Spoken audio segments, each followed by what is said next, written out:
निर्विघ्नं कुरु मे देव सर्वकार्येषु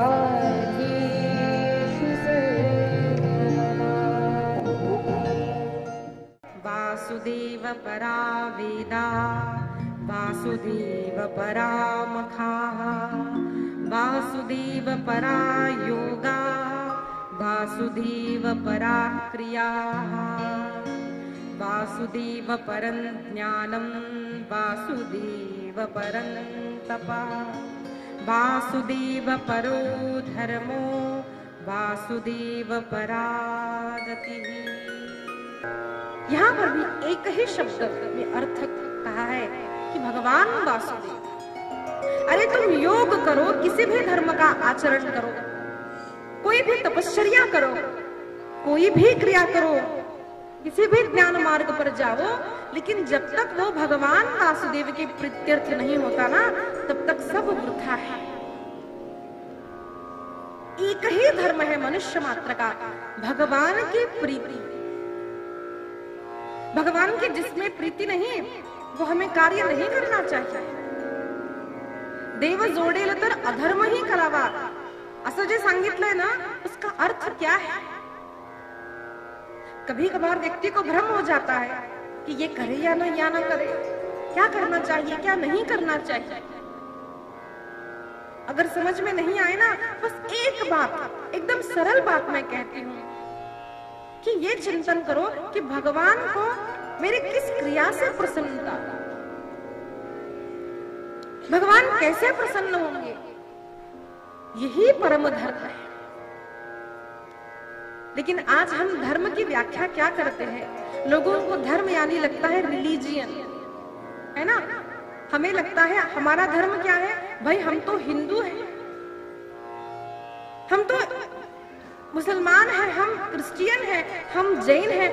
संप्रदायों को हम धर्म कहते हैं, लेकिन ये संप्रदाय धर्म नहीं है। सरल भाषा में धर्म का अर्थ हमें समझाया है। आत्मवत् प्रतिकूलानि परेशान न समाचरेत्। संतों ने कहा है आत्मन प्रतिकूलानि, लोग हमारे साथ जैसा व्यवहार करें ऐसी हमारी इच्छा होती है ना, वैसा ही व्यवहार हमें दूसरों के साथ करना चाहिए। कोई हमें कटु शब्द बोले हमको अच्छा लगता है, कोई हमारी कन्याओं का अपहरण करे हमें अच्छा लगता है, ये सभी के लिए।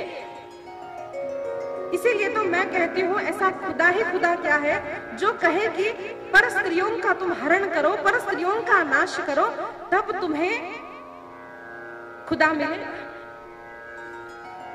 ये एकदम असत्य बात है।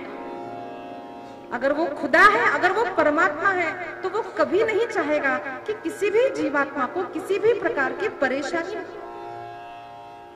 आत्मन प्रतिकूलानि, अरे हमारे साथ जैसा आचरण जो हमको प्रतिकूल लगता है ना, वो हम किसी के साथ ना करें, यही धर्म का अर्थ है। तिलक लगाना, किस प्रकार के वस्त्र पहनना, ये अलग प्रकार की बात है। मुख्य बात है आचरण कैसा होना चाहिए। वस्त्र बदल देने पर हम धर्मात्मा नहीं होते, याद रखना। विशिष्ट प्रकार का तिलक धारण करने पर हम धर्मात्मा नहीं होते। हमारा प्रत्येक आचरण, उसके पीछे अगर हमारा ये चिंतन है कि भगवान की प्रीति क्या है, समाज का कल्याण किस चीज से होगा, अगर ये बात हम ध्यान में रख करके हम जो भी कार्य करते हैं, वही धर्म है, वही धर्म है और वही धर्म है।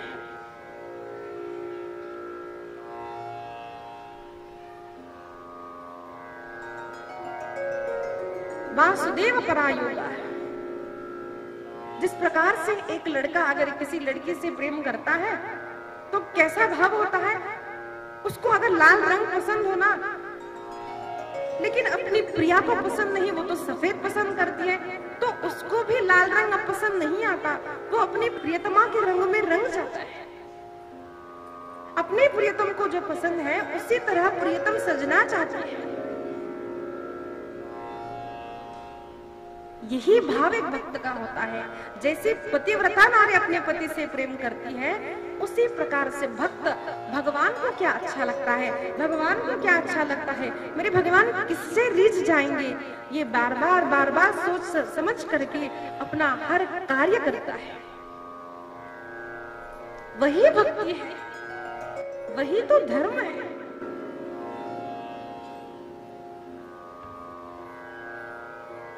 सूत जी महाराज वर्णन करते हैं, ऋषियों तुम्हारे बड़े ही सुंदर प्रश्न है।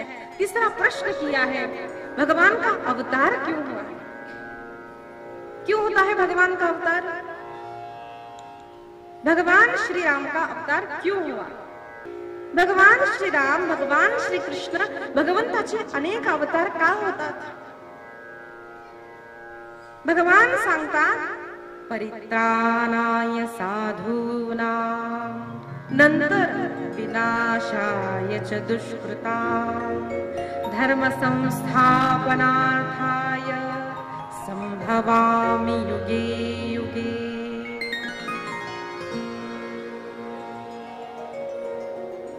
अनेक संत येतात, अनेक आचार्य येतात आणि आपल्याला धर्म शिकवतात। अनेक दुष्टांचा नाश करण्यासाठी अनेक बलवान पुरुष सुद्धा येऊ शकतात, पण अरे भक्तांना प्रसन्नता तर भगवंताची भेट घेतल्यानंच होते ना, हो की नाही सांगा? जरा त्या शबरीचा विचार करा, छोटी सी शबरी है और उसका विवाह होने वाला है। पहले ऐसे होता था, छोटी छोटी कन्याओं का विवाह होता था और उसने देखा कि छोटे छोटे अनेक पशु घर में लाए, वो उनके साथ खेलती है। एक दिन हो गया, 2 दिन हो गया और उसका इतना प्रेम बढ़ गया उनमें कि बस दिन रात वो उन्हीं का स्मरण करती है। और एक दिन माँ ने कहा, अरे शबरी अब तुम खेल लो, बस आज की रात बाकी है। आज की रात? माँ ऐसा क्यों? अरे कल तुम्हारा विवाह है, तो तुम्हारे विवाह में इनका भोज बनेगा, ये तो सारे कट जाएंगे। छोटी सी बच्ची के आंख में आंसू आए, कहा माँ इनको आप काटोगे, इनको आप पकाओगे? नहीं माँ ऐसा नहीं करना। माँ ने कहा, अरे तुम्हारी पिताजी से जाकर के बात करो। ऐसा थोड़ी होता है, हम जब अनेक विवाह सम्मेलन में जाते हैं तो वहां पर हमें भी यही भोज मिलता है। अब अनेक लोग हमारे यहाँ आएंगे तो क्या हमें भोज प्रीति भोज नहीं देना चाहिए? माँ अब तो दूसरे पदार्थ बनाइए ना। शबरी माता ने कहा, माँ आप दूसरे पदार्थ बनाइए। माँ ने कहा, नहीं नहीं तुम जाकर अपने बाबा से बात कर लो।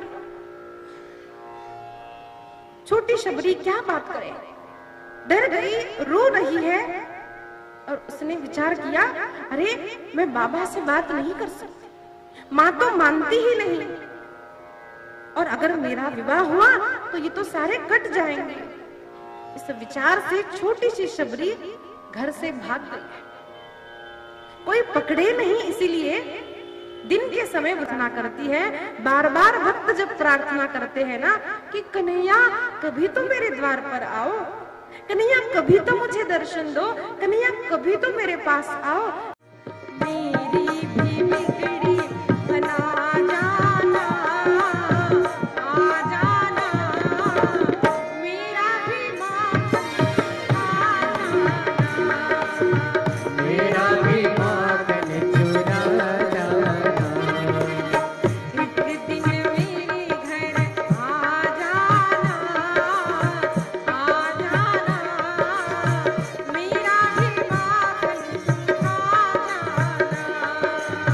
मेरा भी माँ चुरा जाना, मेरा भी माँ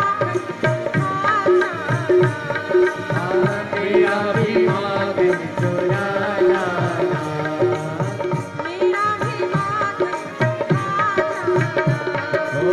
मेरा भी माँ चुरा जाना, मेरा भी माँ चुरा जाना। जब जब गोपियों ने इस प्रकार पुकारा, जब जब भक्तों ने ऐसी पुकार की ना, तब तब भगवान आए हैं।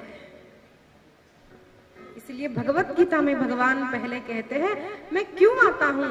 परित्राणाय साधूनां। भगवान आते हैं भक्तों के लिए। अरे असुरों को तो कोई भी मार सकता है, लेकिन भक्तों का हृदय तो तभी भरेगा जब उन्हें भगवान का दर्शन होगा। इसलिए भगवान का अवतार प्रयोजन क्या है? भगवान केवल भक्तों के लिए आते हैं। फिर प्रश्न किया है, भगवान के अवतार कितने हुए? किसी ने 22 कहे, किसी ने 24 कहे, किसी ने 10 ही अवतारों को माना, लेकिन संत कहते हैं हरि अनंत, हरि कथा अनंता। अरे भगवान के कितने अवतार हुए इसका कोई वर्णन नहीं कर सकता। कलयुग में ही भगवान के कितने अवतार हुए। संत समर्थ रामदास स्वामी जी की शिष्या वीणा स्वामी, उनके लिए भगवान रामाबाई बनकर आए, इसका उल्लेख कहाँ है? श्रीखंडा के रूप में एकनाथ जी की अनेक वर्षों तक सेवा की, इसका वर्णन भागवत में कहाँ है? इसीलिए संत कहते हैं कि भगवान के अवतार कितने हैं इसकी कोई भी गणना नहीं कर सकता। अनेक अवतार हुए, हो रहे हैं और अनेक अवतार भगवान के। फिर प्रश्न किया है कि भगवान का स्वधाम गमन होने के बाद धर्म कहां पर स्थित हुआ? तो सूत जी ने वर्णन किया है, धर्मो भागवते स्थितः, धर्म भागवत में स्थित हो गया।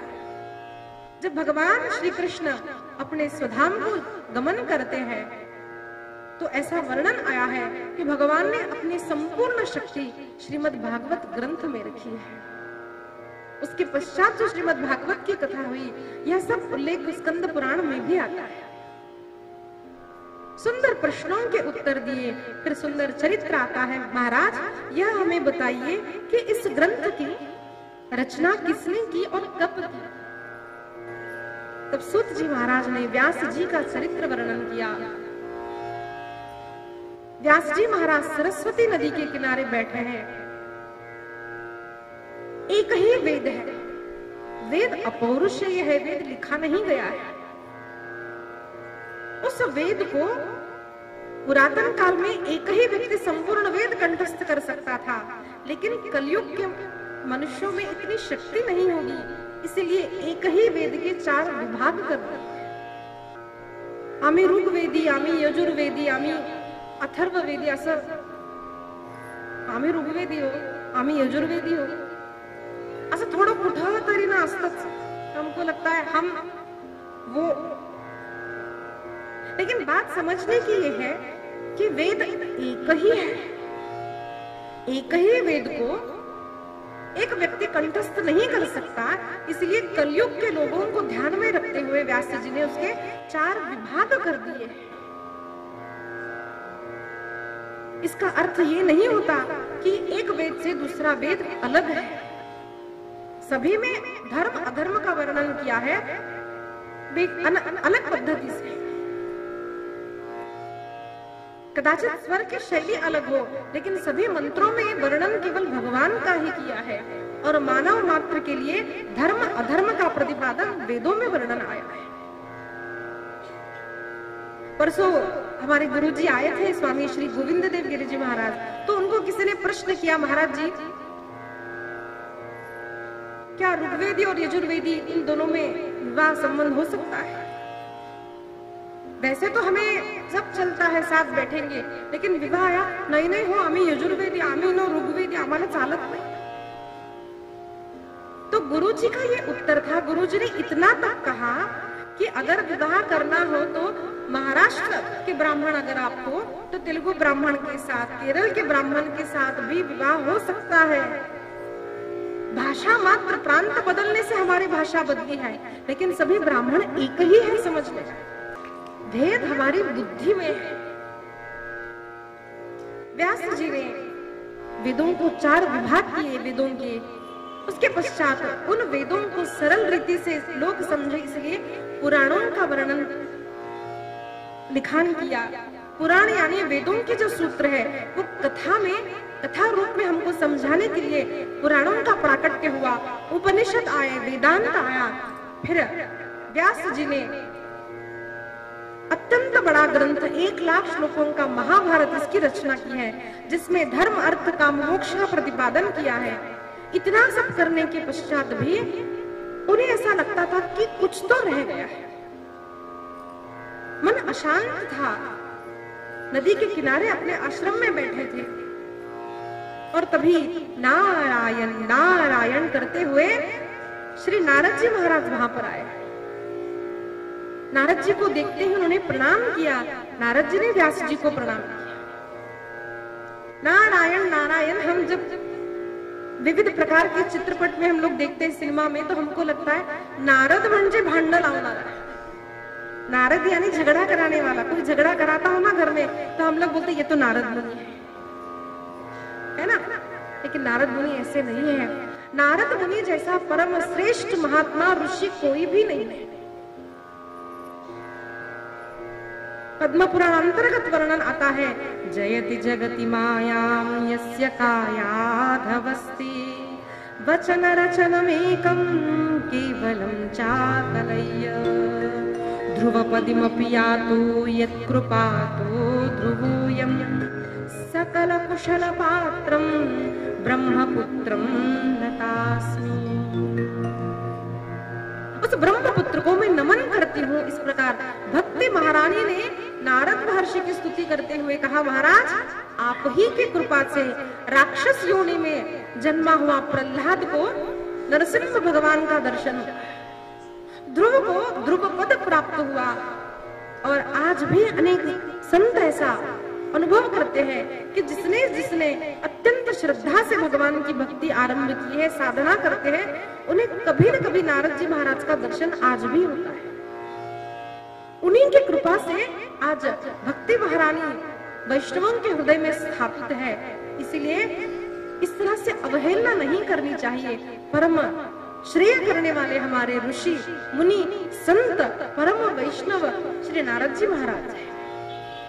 नारायण नारायण करते हुए जब नारद जी आए, दोनों ने एक दूसरे को प्रणाम किया और नारद जी ने पूछा, व्यास जी आप चिंतित क्यों लग रहे हैं? तो व्यास जी ने अपनी बात रखी। तब नारद जी ने कहा, अरे आप जानते हो कि मैं कौन हूं? महाराज आज मुझे नारद जी कहकर त्रिलोक में स्थान मिलता है। जहां भी मैं जाता हूं मेरी पूजा होती है। लेकिन क्या आप जानते हैं कि मैं कौन हूं? महाराज मैं एक गंधर्व था। अपनी भाषा में कहा जाए तो एक्टर। गंधर्व गंधर्व यानी कलाकार, जिसको हम हीरो हीरोइन कहते हैं ना आजकल। वैसे चरित्रहीन नहीं थे। गंधर्व गंधर्विया संगीत का सात्विक रूप से सेवन करते, आराधना करते, उनको गंधर्व कहा जाता है।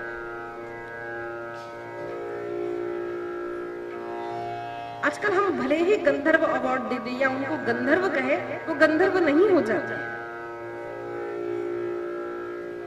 पूर्व के जो गंधर्व थे, भगवान की सेवा के लिए उनका गायन, नृत्य ये सब होता था। एक ने प्रश्न किया, स्त्रियों के साथ जो अत्याचार होता है उसका कारण कौन है? तो कई लोग तो बोलते हैं उसका कारण स्त्री ही है। चित्रपट है अन्नमाचार्य का, संत अन्नमैया, ऐसा तेलुगु में। मैं इसको बहुत बार देखती हूँ, बहुत बहुत अच्छा लगता है। श्री अन्नमाचार्य भगवान तिरुपति वेंकटेश महाराज जी के अनन्य भक्त हुए। अनेक अनेक कीर्तन, जैसे अभंग हम लोग कहते हैं मराठी में, वैसे तेलुगु में कीर्तनलु कहा जाता है। तो ऐसे अनेक अभंग उन्होंने भगवान वेंकटेश्वर लिखे। उसमें ज्ञान वैराग्य भक्ति परिपूर्ण है, ऐसा उनका सुंदर चित्रीकरण उस चित्रपट में किया गया। तो उसमें एक गाना आता है जो बहुत देखने योग्य नहीं है। काम कोई भी गलत और अच्छा कैसे होता है? उद्देश्य से एक काम अच्छा और बुरा होता है। मैं तो कहूंगी बच्चों से, आज तरुण पीढ़ी से मैं कहूंगी, अच्छे अच्छे आप डायरेक्टर बनिए, प्रोड्यूसर बनिए, आप अच्छे कलाकार बनिए और धर्म की स्थापना कीजिए। आप ये नियम ले लीजिए कि मेरे सिनेमा में कोई भी किसी भी स्त्री के साथ कोई भी गलत व्यवहार नहीं होगा। मेरे साथ जो काम करेंगे उनको भी, जैसे अभी हमने सुना, आत्मस्य प्रतिकूलानी, जैसे मेरे साथ सभी आचरण करे ऐसा मैं चाहता हूँ उसी प्रकार का सम्मान का, सत्कार का, आदर सभी कलाकारों के साथ रखूं। ऐसा अगर कोई कर सकता है ना, तो I would really say go ahead करना चाहिए, क्योंकि उत्तम मार्ग है, लोगों को अत्यंत प्रभावी करने वाला ये मार्ग है सिनेमा। लेकिन बुरे लोगों की अगर वहां पर सत्ता चलने लगी तो आज हमारे समाज में यही घटित होने वाला है। इसीलिए घर घर में बच्चों के फेवरेट हीरो तो वही है जो अपने ही देश में रह के अपने धर्म की अवहेलना करते हैं, अपने धर्म की निंदा करते हैं। तो जानिए बात कि कोई काम गलत और अच्छा कब होगा, जब हमारा उद्देश्य अच्छा होगा, तब वह अच्छा काम कहलाएगा। तो वो गंधर्व नहीं है, स्वर्ग के गंधर्व गंधर्विया भगवान के प्रीत्यर्थ नाच गान करने वाले हैं। और ऐसा ही में गंधर्व था, तो उसमें भी अलग अलग प्रकार के गीत होते हैं। सात्विक राजस यानी हम शादी ब्याह में भी गीत गाते हैं या नहीं? शादी ब्याह यानी गाना आता है, पाच पानाचा गवीडा आता है ना, इथे छान वाटतं ना लग्न असलं घरी, मस्त गाणे आले। हे राजसिक गाणे आपल्या लग्नासाठी आपण मावशीचं मामाचं घर सबका हम नाम लेते हैं, अच्छा आनंद मनाते, गाना चाहिए। लेकिन भगवान के सामने भी बैठकर वो गाना गाए तो सात्विक गाना। तो यहाँ पर भी ऐसे कुछ होते हैं कि पति पत्नी, गलत नहीं है, अच्छे अपनी पत्नी को कभी कभी रिझाने के लिए मैं तो बोलती हूँ गाना चाहिए कभी कभी। तो भगवान के सामने भगवान के पूजन हो रहा था, आयोजन हो रहा था, और महाराज मैंने ऐसे ही मेरे मुख से कुछ ऐसा गाना निकल पड़ा तो सभी आश्चर्य से मेरी ओर देखने लगे। लेकिन ब्रह्मा जी को इतना क्रोध आया, ब्रह्मा जी ने मुझे शाप दे दिया कि कैसा गाना ये तू गा रहा है, जा पृथ्वी पर जा और दासी पुत्र बनकर जीवन जी। मैं बहुत गिड़गिड़ाया, मैंने क्षमा याचना की, लेकिन ब्रह्मा जी नहीं माने। पृथ्वी पर दासी पुत्र के रूप में मैंने जन्म लिया, और मेरे बाबा नहीं थे, बचपन में ही बाबा गुजर गए व्यास जी, और केवल मेरी माँ थी जो कि घर घर काम करती, बर्तन साफ करती, कपड़े धोती, आंगन बुहारती, और मैं एकदम छोटा सा बालक, बस दिन भर खेल कूद बस यही था। माँ बार बार बुलाती, बेटा आजा, भोजन नहीं करना है, भूख नहीं लगी। नहीं माँ, थोड़ा खेल कर आऊंगा माँ, बस थोड़ा सा। माँ कहती, अरे इसको तो इतना खेल कूद अच्छा लगता है कि भोजन का भी ध्यान ही नहीं रहता। महाराज मैं इतना खेलता था, मैं क्या बताऊं। और एक दिन मेरी माँ को उस स्थान पर काम मिला जिस घर में कोई महाराज जी आए थे। महाराज वहां पर कथा का आयोजन हो रहा था, कोई संत वहां पर अपना चातुर्मास करना चाहते थे, और सब तैयारी होने लगी। माँ भी बहुत व्यस्त हो गई, और मैं कुतूहल से देखता था कि क्या हो रहा है। कुछ मंच बनाया गया, सारे सुंदर फूलों से उस प्रांत को सजाया गया, गोबर से लेपन किया गया, सुंदर रंगोली डाली गई, कई दीप मालाएं सजाई गई। महाराज मुझे तो बड़ा उत्साह हुआ, और मैंने देखा एक दिन एक संत महात्मा अनेक शिष्यों के साथ वहां पर आए, और नित्य प्रति वो ऊपर बैठकर कुछ बोलते और सारे लोग सुनते थे। तो कुछ कन्हैया के बारे में बोलते। एक दिन मैंने सुना कि वो कहने लगे, अरे कन्हैया तो अपने मित्रों से इतना प्रेम करता है कि माखन चोरी करके पहले अपने मित्रों को देता है, फिर खुद खाता है। कन्हैया पहले वानरों को खिलाता है। ऐसे जब मैंने सुंदर सुंदर कथाएं सुनी तो मेरा मन उस ओर आकर्षित हुआ। महाराज मैं अब खेल कूद छोड़कर कब उस प्रांगण में जाकर बैठने लगा, मुझे तो समझ में भी नहीं आया। मुझे लगता मैं आगे जाकर बैठूं, मैं ध्यान से सुनूं, लेकिन महाराज मुझे लोग आने नहीं देते थे। अरे जा पीछे बैठ, दासी पुत्र है। लेकिन महाराज जी ने देखा कि मैं कितनी श्रद्धा से सुनता हूँ, मैं सुनना चाहता हूँ, तो उन्होंने मुझे प्रेम से बुलाया, कहा बेटा आओ सामने बैठ जाओ। अब मैं रोज सामने बैठा और उस कृष्ण की कथा सुनता।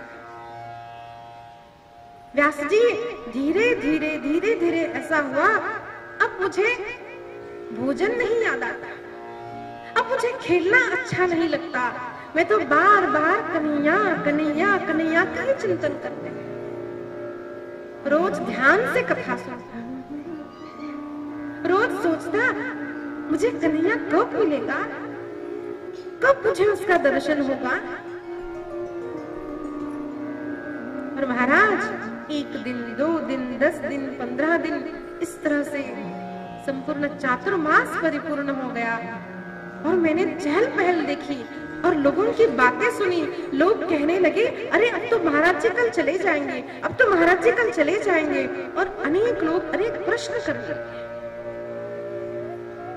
मुझे बहुत बुरा लगा, मुझे लगा महाराज जी चले जाएंगे,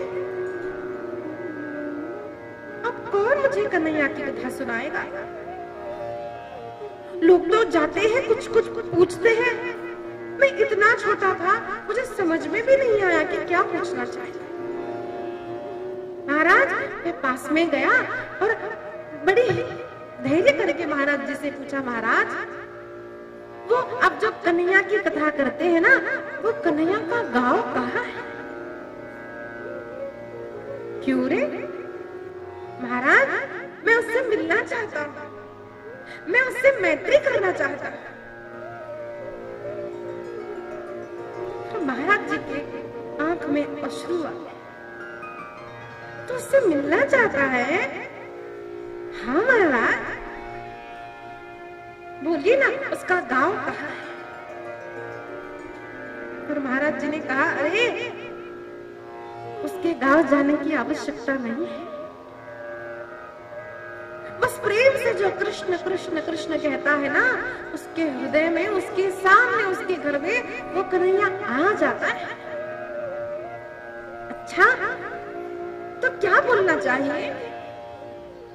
और महाराज जी ने एक मंत्र दिया है, ओम नमो भगवते तुभ्यं वासुदेवाय धीमहि प्रद्युम्नाय अनिरुद्धाय नमः संकर्षणाय च। महाराज मंत्र दिया, कहा बस ये रटते रहो, तुम्हें दर्शन होगा। आशीर्वाद दिया, चले गए। और बस मेरा एक ही ध्यान, कन्हैया कन्हैया कन्हैया। ओम नमो भगवते तुभ्यं वासुदेवाय धीमहि प्रद्युम्नाय अनिरुद्धाय नमः संकर्षणाय च। ओम नमो भगवते तुभ्यं वासुदेवाय धीमहि प्रद्युम्नाय अनिरुद्धाय नमः संकर्षणाय च। बस यही बोलता बोलता बोलता रहता। माँ बोलती, अरे पगला गया है क्या? न खाता न पीता न सोता, बस कन्हैया कन्हैया कहता। माँ मुझे बार बार भोजन के लिए बुलाता। व्यास जी मैं बस रोता रहता, कन्हैया कब मिलोगे मुझे, कन्हैया कब मिलोगे? मेरी व्याकुलता बढ़ती गई महाराज।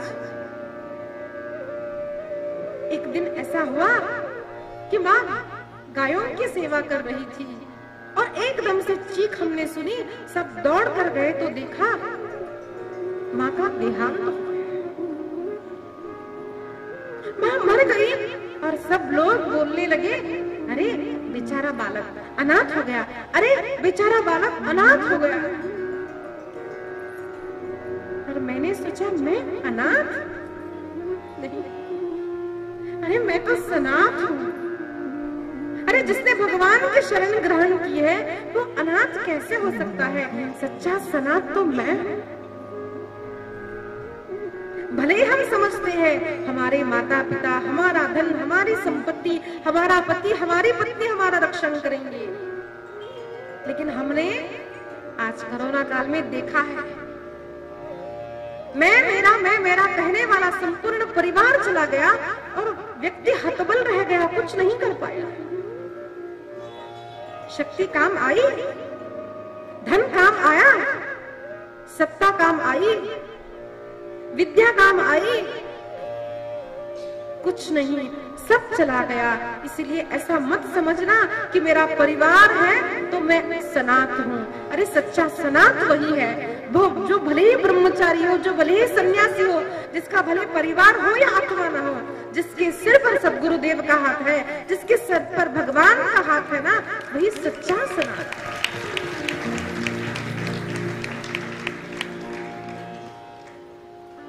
नारद जी महाराज कहने लगे, व्यास जी मैं छोटा बालक था, मां नहीं है, पर मेरे मन में ऐसा हुआ कोई बात नहीं, मां तो बार बार मुझे जप नहीं करने, कुछ भी हो गया ना, भक्त उसको भगवान की अनुकूलता समझते हैं, कोई बात नहीं। अखंड कन्हैया कन्हैया कन्हैया करते हुए संपूर्ण आयुष्य निकलता जा रहा था। वन वन घूमते वृक्षों से पूछते, कन्हैया कन्हैया तुम कहाँ हो? और एकाएक एक दिन सुंदर प्रकाश सामने आया, नीलमणि का, सुंदर घुंघराले भगवान की अलके है, सुंदर स्वरूप है, सुंदर नासिका है, छोटा सा कन्हैया अपने हाथों में बंसुरी धारण किए हुए है, हाथों में सुंदर कंकण धारण करे हुए है, स्मित हास्य है, ललाट में सुंदर चंदन का तिलक है, नासिका में मणि धारण की हुई है, सुंदर वनमाला पहनी है, भगवान के चरणों में सुंदर घुंघरू है। सुंदर स्वरूप को देखा और एकदम से वो दृश्य अंतर्धान हो गया।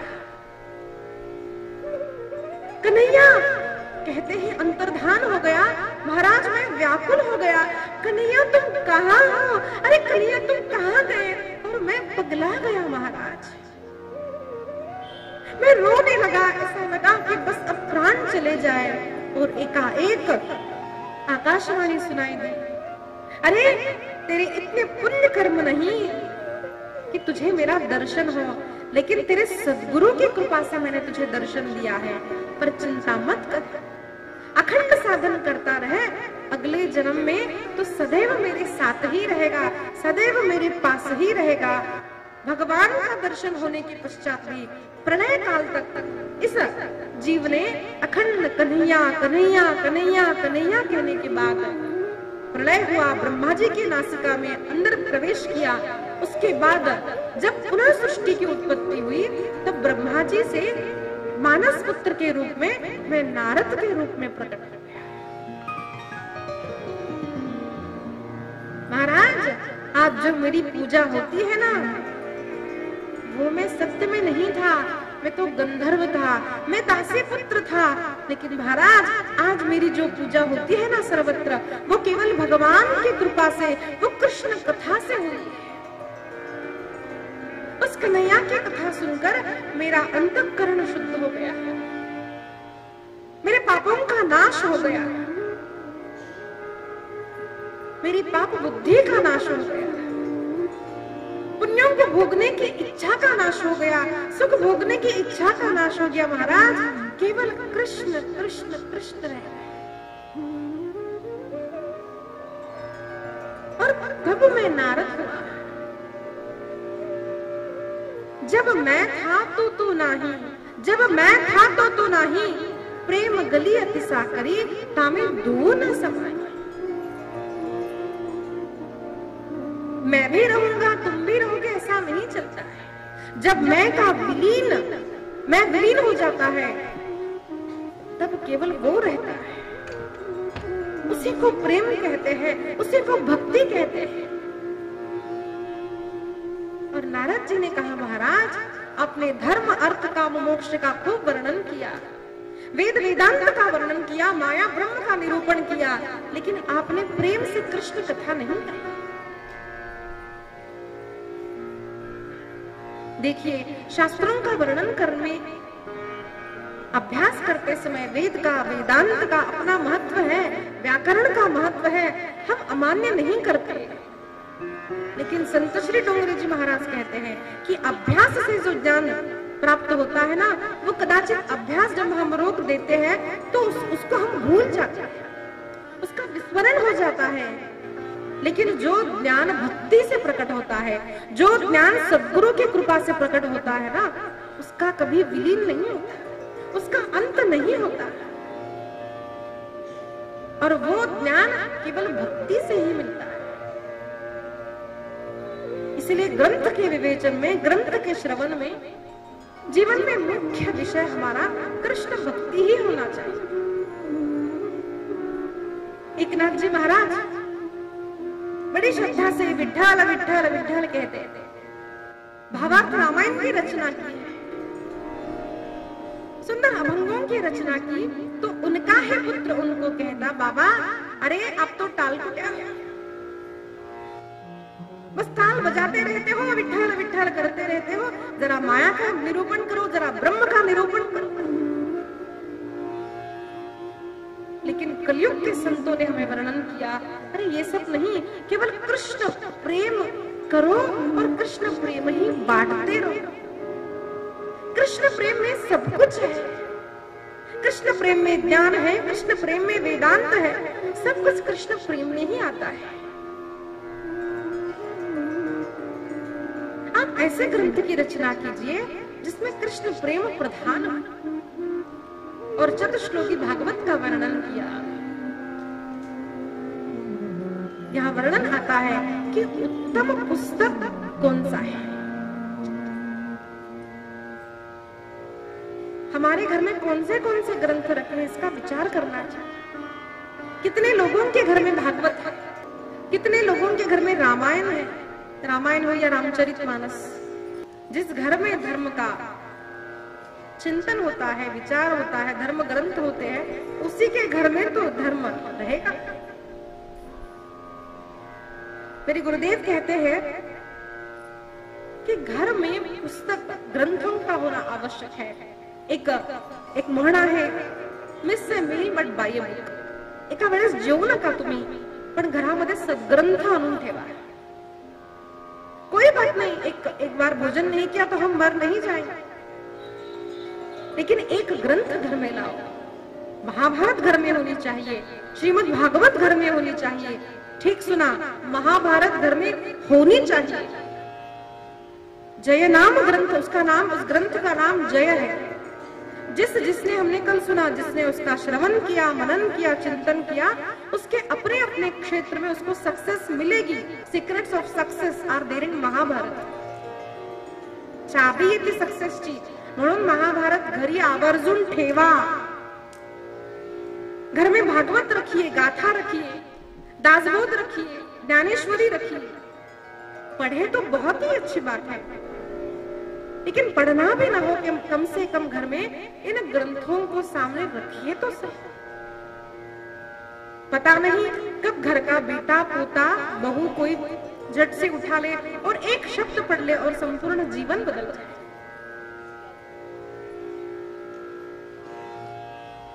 कोई फिल्मी मैगजीन हम देखें तो हमारे मन की अवस्था कैसी होती है। और ऐसे ही बैठे बैठे जरा ज्ञानेश्वरी खोल दी, एक वाक्य पढ़ा, एक अभंग का एक शब्द पढ़ा, तो हमारी मन की अवस्था कैसी होती है।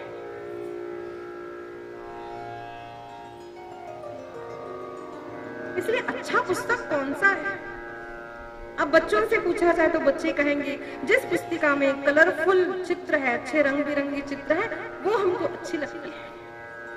दुकानदार से पूछा भाई ये लूं कि वो लूं, कौन सी पुस्तक अच्छी है, अब वो देखेगा जिसमें कमीशन ज्यादा मिलती वो पुस्तक अच्छी है। सब अपने अपने तरीके से बताएंगे। किसी से पूछा भाई सबसे अच्छी पुस्तक कौन सी है, तो सबसे अच्छी ना पासबुक अच्छी है।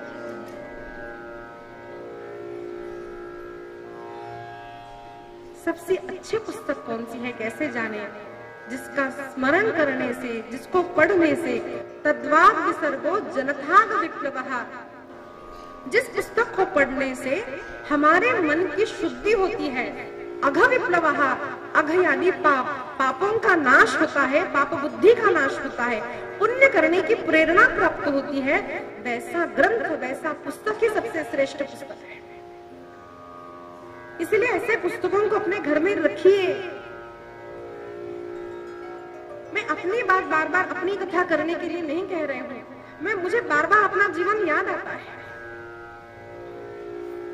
टीच बाय एग्जाम्पल, हम लोग ये बोलते हैं ना कि अलग ज्ञान देना अलग बात है, जब स्वयं हम आचरण करते हैं that is the best thing people can learn. मैं करती हूँ ये मैं बोलना चाहती हूँ।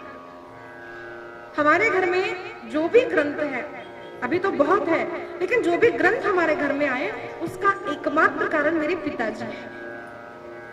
अब हम लोग वो पढ़ते नहीं थे, मैं सच्ची बात बोलती हूँ, हम लोग बच्चे पढ़ते नहीं थे उसको। और हमारा एक छोटा सा ऐसा कॉर्नर था टेप रिकॉर्ड का, ऊपर टेप रिकॉर्ड, उसमें 2 शेल्फ थे, तो ऊपर सारे फिल्मी गीतों की कैसेट, तब कैसेट होती थी। और हम सबको डांस करना बहुत अच्छा, हम सब भाई बहन सब डांस करते घर में। तो बच्चे तो डांस पसंद नहीं करते, हम लोग डांस, वो नीचे डोंगरी जी महाराज जी की कैसेट रखी हुई होती। तो पिताजी कभी कभार श्रीशैलम से आते तो हमको गुस्सा करते, और देखो नीचे का शेल्फ कितना गंदा हो गया, वो ऊपर नीचे गिरी है, ऐसी वैसी पड़ी है, और ऊपर की जो फिल्मी गीतों की ना वो एकदम ठीक से रखी हुई है, क्योंकि हम लोग वो सुनते थे। अब वो नीचे क्या है हमको पता भी नहीं था। अब पिताजी वो कभी कभार सुनते थे वहां पर बैठ कर, ओम नमो, उनका आवाज सुनते हमको डर लगता था। कई सारे बच्चे डर भी जाते, उनका आवाज, कैसेट में रिकॉर्डिंग ठीक नहीं, तो डोंगरी जी महाराज का आवाज हमको लगता है क्या सुन रहे पिताजी, बहुत छोटे छोटे थे। तो उनका आवाज सुन करके हम धीरे धीरे जब बड़े हुए, बचपन में सुनते नहीं थे, माँ पिताजी पूजा करते, हम भी पूजा करते थे, हम भी आरती गाते थे, घर में रोज माँ की घंटी सुनकर हम उठते थे। लेकिन हमने कभी सत्संग ऐसा ले गए तो कीर्तन में गए, सो गए, ऐसा जीवन था। लेकिन मैं अपने जीवन की बात बताती हूँ। मैं 8th स्टैंडर्ड में थी, 98। तो तब कुछ स्कूल में ऐसा कुछ झगड़ा हो गया कुछ बच्चों के साथ, फिर मेरी तबीयत बिगड़ गई थी 9th क्लास में, तो सर्वाइकल रिप था मुझे, तो तब पता नहीं था, मैं बहुत रोती थी तब, पीठ में दर्द होता है, पीठ में दर्द होता है, बहुत पढ़ाई करने वाली बच्ची, अब मैं पढ़ाई नहीं कर पा रही हूँ, मैं बहुत रोती थी कि क्यों दर्द होता है। My father took me to different specialist, children specialist के पास लेके गए, बोलते कोई बात नहीं, ये बच्ची तो पढ़ती है ना, आँख के नीचे काला भी, बहुत पढ़ती थी मैं, तो टॉप आती थी स्कूल में, पढ़ती है ना, हो जाता है, तो बस जूस पियो, ये करो। तो इतना दर्द होने लगा, 9th में मार्क्स जितने आने चाहिए थे उतने नहीं आए, कम आए, मैं एक तरह से डिप्रेशन में चली गई। 10th क्लास में भी मेरी स्थिति वैसी ही थी। तो मैं बार बार मेरा चिंतन ये होने लगा कि आज मेरे पास पैसे हैं, माँ पिताजी है, लेकिन मेरे इस दुख का कारण दूर नहीं कर पा रही हूँ। बहुत रोती थी, क्यों मिला ये मानव शरीर। Those questions raised in my mind, मैं सोचने लगी क्यों मिला मुझे जीवन, क्या मैं इसको दूर नहीं कर सकती। मुझे बचपन से एक ख्वाहिश थी कि मैं डॉक्टर बनूं, क्योंकि मैंने बहुत छोटी अवस्था 2nd क्लास या 3rd क्लास में मैंने एक सीरियल देखा था, जिसमें देखा कि एक गरीब औरत है, मुझे अपना कमरा वो सभी याद है अभी भी, कि उसमें वो औरत पैसे नहीं दे पा रही थी, तो डॉक्टर ने कहा पैसे नहीं है तो अपना मंगलसूत्र निकालो। उसने कहा मैं कैसे निकालूं, तो वो निकालते हुए रो रही थी। तब मेरे मन में एकदम आया कि मैं डॉक्टर बनूंगी और गरीबों की सेवा करूंगी, मेरे मन में बचपन से था। तो मुझे लगा डॉक्टर बनना है, लेकिन मैं खुद की ट्रीटमेंट नहीं कर पा रही हूँ, how will I treat others, दूसरों को मैं कैसे ट्रीट करूंगी।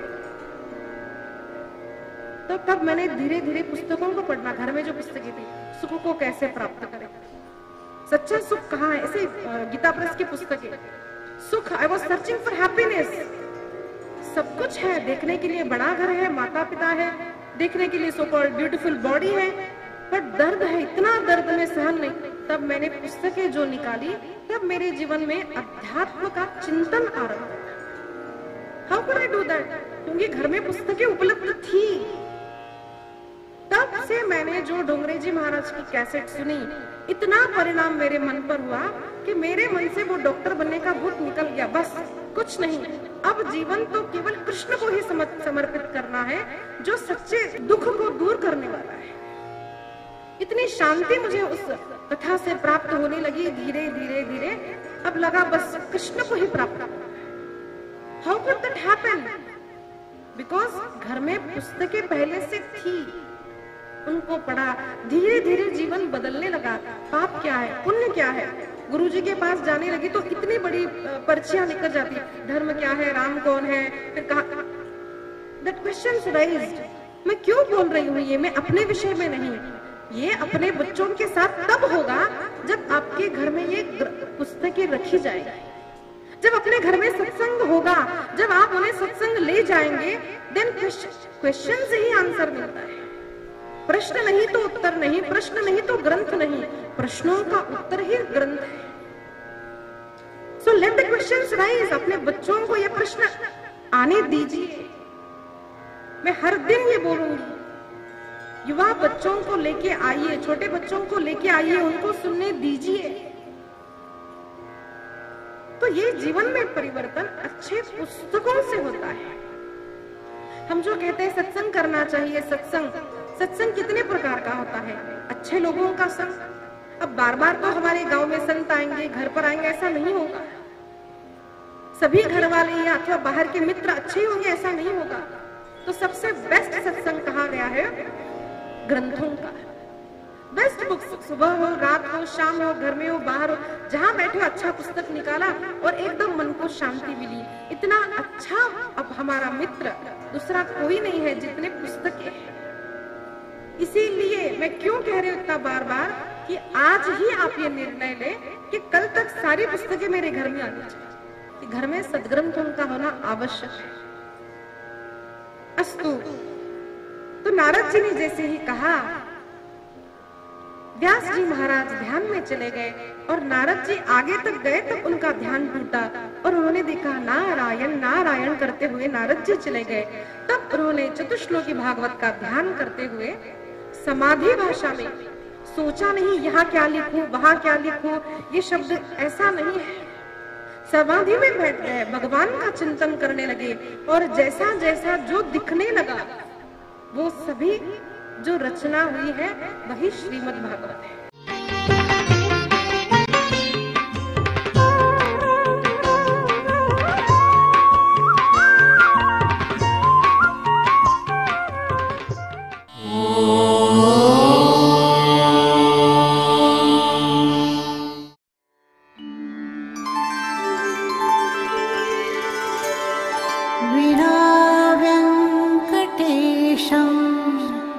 ननाथो ननाथः सदा वेङ्कटेशं स्मरामि स्मरामि।